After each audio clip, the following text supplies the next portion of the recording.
సమయంలో ఎంత దూరం వస్తామని నేను అనుకోలేదు. కానీ దేవుడు పంపించినటువంటి వర్తమాన సంబంధం కూడా అలాగే నిర్వహించింది. హల్లెలూయా. దాదాపున 1991లో నేను రక్షణ పొంది, అంతకుముందు ఒకసారి ఈ ప్రేయర్ ఇటు వచ్చాను. అప్పుడు దేవుని నమ్మలేదు. 91లో నమ్మిన తర్వాత దేవరకొండ అంటే ఎక్కువ ప్రేమ. అంటే మన ఎస్టీ వాళ్ళందరూ ఇక్కడే ఉన్నారు, ఇటు ఉన్నారంటే ఇదైంది. కానీ దేవుని చిత్తం వలన మరి శంకర బావగారు మాకు దొరకడం మేలు. వాళ్ళు ఏమనుకున్నా లేదు, కానీ వాళ్ళే మాకు దొరికారు. అంతే ఉన్నది. అదే ప్రకారంగా ప్రేయర్ చేశాము. దేవుడు మాకు సంబంధాన్ని కలిపాడు.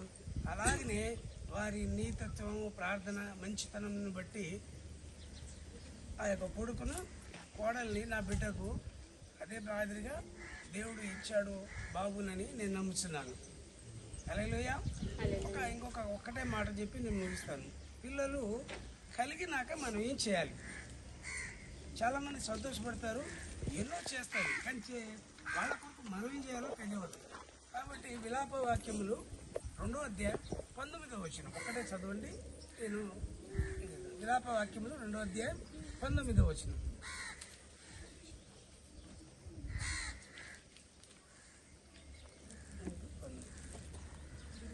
నీవు లేచి రేయి మొదటి జామున మొరపెట్టుము, నీళ్లు కుమ్మరించినట్లు ప్రభు సన్నిధిని నీ హృదయమును కుమ్మరించుము. నీ ప్రతి పిల్లల ప్రాణము కొరకు నీ చేతులను ఆయన తట్టు ఎత్తుము.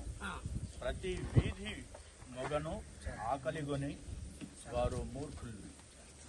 ఏమంటున్నారు? నీ పసి పిల్లల కొరకు అందరికంటే ముందు లేచి నీ చేతులు దేవుని వైపు చాపుతూ ప్రార్థన చేస్తే నీ పిల్లలకు ఏ కీడు రాదు. బైబిల్ మొత్తానికి నేను చెప్పే కూడా అదే, ఇంకా మనకు వేరే ఆప్షన్స్ ఏం లేదు.